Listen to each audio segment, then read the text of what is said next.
So how many people believe that the mind and the power of our thoughts have a direct impact on the quality of our lives? How many people would agree with that?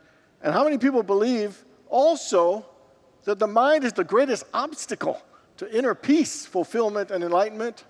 And one more, how many people believe that all of our unhappiness and all of our suffering is self-inflicted, created in our own minds?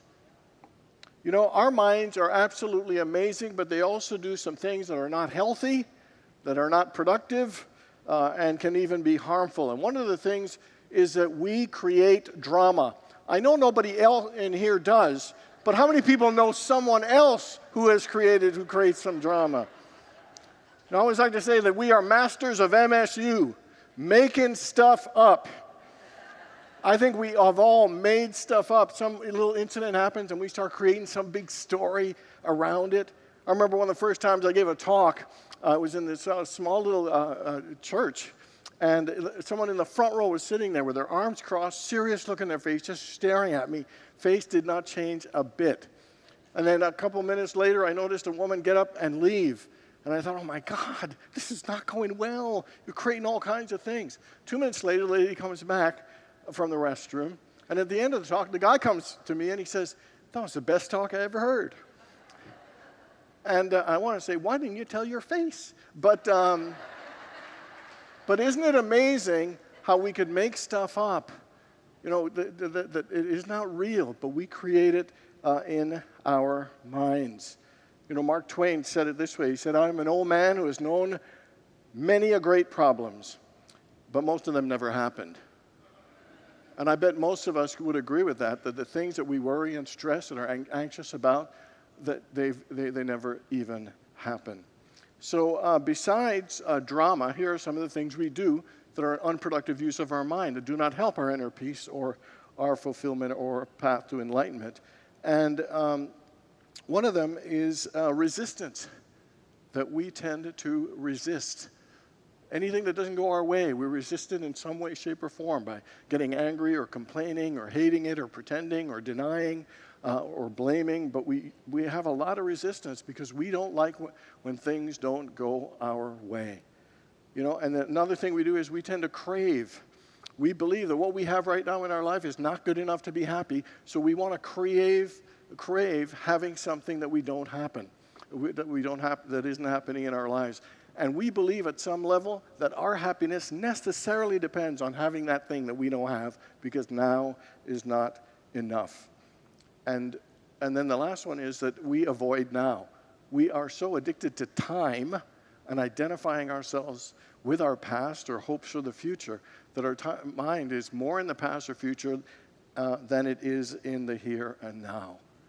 You know, Eckhart Tolle describes drama as anything that pulls our minds out of the present moment, that anything that obscures the now, and whether that is conflict or fear or feeling sorry for ourselves or shame or power struggles or whatever way it looks like, it is anything in our lives that pull ourselves away from the here and now and make us feel a disconnection to the source of the eternal presence that is within us. Today, we are in week 4 of our 5-week series on the power of now, a guide to spiritual enlightenment. And one of the things that's clear is that most of us are not always conscious or present to our lives, to our relationships, and particularly to ourselves and our divine connection. Week 1, it was called Freedom from Our Minds. Week 2 was about realizing pure consciousness. Last week, we looked at enlightened relationships. And today, we're going to look at the higher good beyond good and bad. And so what is that higher good beyond good and bad? It is acceptance. Page 417 in the big book says, acceptance is the answer to all my problems today. Acceptance is more transforming and more healing than we realize. It is a powerful and amazing spiritual practice. Eckhart Tolle says, when you live in complete acceptance, it is the end of all the drama in your life. That acceptance gives us some amazing, amazing gifts. The first thing it does, it gives us a sense of peace. Because when we accept, we relax. We are more calm. We are more open. You know, acceptance helps us heal the past at which we are so attached to sometimes. Acceptance creates a level of new energy that we were fighting against things against. It frees that up for us to actually use it in a more conscious way and be more fully present and live our lives in a more engaged manner. This morning, I want to look at 3 things that benefit us in terms of the practice of acceptance, which is the higher good beyond good and bad. And the first one is called to allow the isness. And I'll kind of explain that one a little bit. I think everybody always wants good, and we always want only good in our lives. We always want the positive, and we only want positive. So I ask you, is it possible to only get good and only get positive in our lives? We all think we know what good and bad is and what positive and negative is, but do we? How many people have ever had something in your life go wrong, really wrong? And it could be you lost your job, it could be an injury, it could have been divorce, bankruptcy, or you got relocated to a place where you knew nobody, and somehow that wrong thing or not good thing turned out great and gave you blessings. Anybody ever have anything go right in their lives that seemed to go wrong? Because sometimes those things can trigger us having an awakening, some insight, can get us clarity, help us develop greater boundaries or have a greater level of strength and focus. And my question is, was that event bad or was it good? Was it positive or was it negative? There once was an old Zen farmer who every day used his horse to help work the fields. And then one day, the horse ran away. And then neighbors said, "Man, that's terrible. That is terrible. It is such bad luck." And the farmer said, "Perhaps." And then a couple of weeks later, the horse came back and brought 10 other horses with it. His neighbor says, "Wow, that's wonderful. That is such good luck." And the farmer says, "Perhaps." And then this farmer's son came home, and he was trying to tame one of the horses, fell off and broke his leg. And the neighbor said, "That's terrible. That's such bad luck." And the farmer says, "Perhaps." A month later, his leg is still broken, still can't help, and the army people come to try and recruit some young bodies, but his leg is broken, so he didn't have to go serve. And the neighbor said, "That is such good luck. That is wonderful." And the farmer says, "Perhaps." And the point I'm trying to make is we in our lives tend to be very quick to want to label things as good and bad. Very quick to label things as positive and negative. We often say things, "How was your day?" "Oh, I had a bad day." "What happened?" "Well, I didn't get a lot of sleep last night," or I had a leak with my oil, and now I got to go get it fixed, or I had a disagreement in the office. And we name that bad. We name things bad and good so quickly and so easily, Shakespeare once said, "Nothing is, but thinking makes it so." And the truth is that nothing is negative and nothing is positive. It just is. We are the ones that make it so by what we think about it. There's so many ways that we sometimes just create stories around things that happen to us. But nothing is, but thinking makes it so. And what it is, it's not about pretending. It is about just allowing whatever it is to just be. Because that helps us move beyond our mind. It helps us move beyond resistance. It helps us move beyond the positive and negative mindset. And it helps us just get centered and be present to whatever it is that's actually going on in our lives. No extracurricular commentary or ideas around it, but just being present to exactly what is going on. In A Course in Miracles, it says, "No one who is with himself can even conceive of conflict." And what it is saying is that when we have self-acceptance, when we have made absolute peace and accept who we are, we cannot have conflict, and there will not be drama in our lives. Acceptance is an incredible gift we give ourselves because it makes life easier and it makes it drama-free. It releases all that energy we spend wasting our time trying to hate or complain or dislike what is going on in our lives. And we get to actually be present and enjoy our lives more consciously. Okay, and so now the second thing that's powerful and very helpful with acceptance is that we get to enjoy the impermanence of life. You know, one of the great struggles with human beings is we have a hard time accepting change. You know, but the truth is, while we don't like change and hate change and resist change, change is a part of life. Life is always changing, and life will always change. In fact, when you think about it, change is the renewing principle of life. Could you imagine if nothing ever changed? I mean, change renews life. It helps us renew our perspectives, it helps us awaken, it helps us grow and transform in different ways. You know, the book of Ecclesiastes says, for everything there is a season, and a time for every matter under heaven, a time to be born and a time to die, a time to plant and a time to harvest, a time to build up, a time to tear down, a time to weep and a time to mourn, a time to laugh and a time to dance. Now, acceptance includes accepting the nature of life, which is impermanent. Life is always changing. Nothing lasts. And so we need to accept that whatever is before us will change. It will end. It will be different at some point.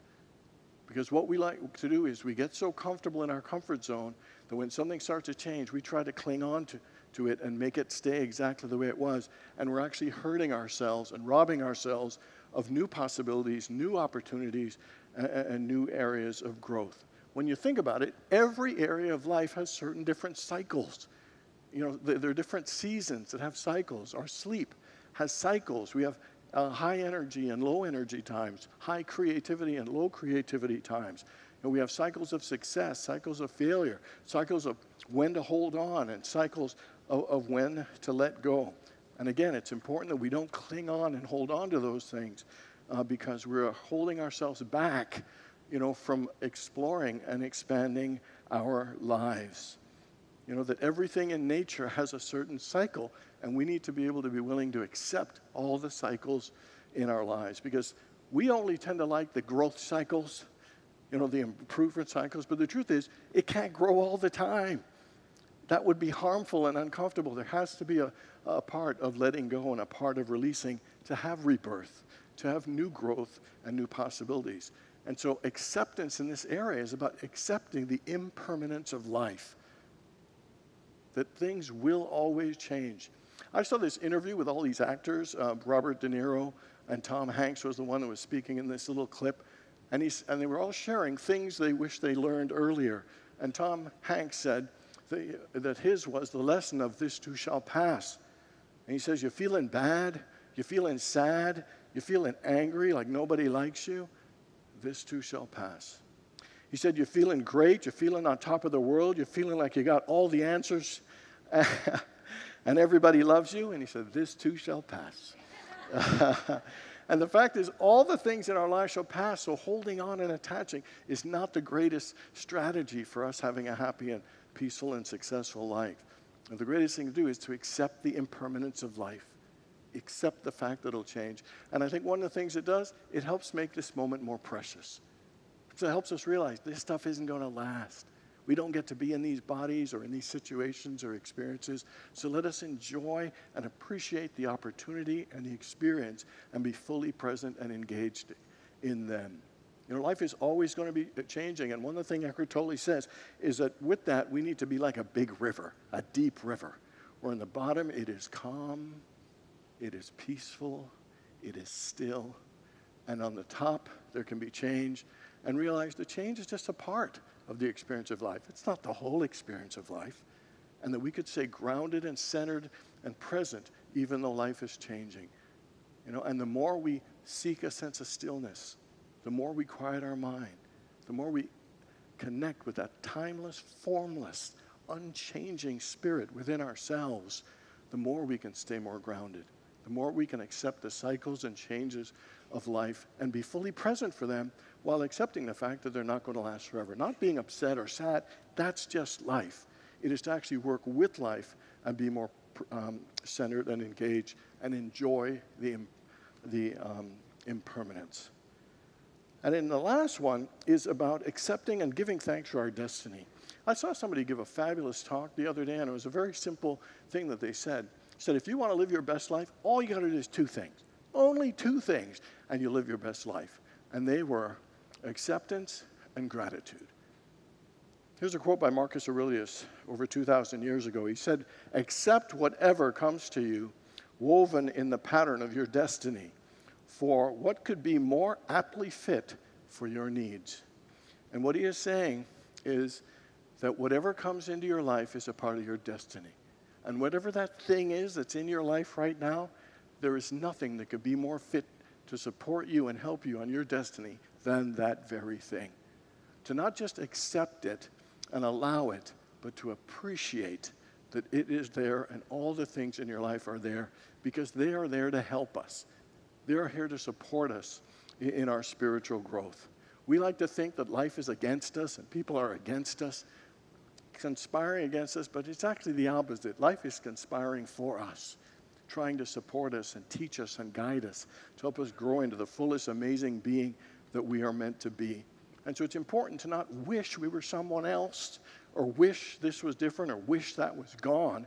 It's actually to face and embrace it and realize that is the best thing for my growth now. That is the step. That's the stepping stone to help me move towards my destiny. Every 10 years in this monastery, which is, they all take a vow of silence, they're allowed once every 10 years to say two words. After 10 years, this guy gets his first chance, and his two words are, food bad. 10 years later, he gets two more words, and he says, bed hard.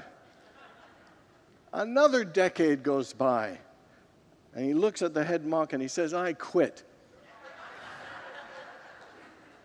And the head monk says, I'm not surprised. All you've done is complain ever since you got here. An elderly Buddhist monk said this, I have learned to offer no resistance to what is. I have learned to allow the present moment to be and to accept the impermanent nature of all things and conditions. Therefore, I have found true peace. Could you imagine you offering no resistance to what's going on in your life right now? Can you imagine offering no resistance to anything that might happen to you tomorrow or this week or next week? Can you imagine willingly embrace whatever it is that comes before you and knowing that it is God's gift for you, that it was chosen for you for your path, even if it's uncomfortable, even if it's challenging? Are you willing to accept it? So the three practices of acceptance are to allow the isness by not labeling things as good or bad or as positive or negative. Nothing is positive or negative, it just is. And then to enjoy the impermanence, to realize life is changing, it's always changing. This too shall pass. Accept that things will pass and just be present to them while you have that opportunity. Every moment is precious because it will not last forever. And finally, be grateful for your destiny and know that whatever's in your life is there for your best. What is the highest good beyond good and bad? It is the power and practice of full acceptance. God bless you all.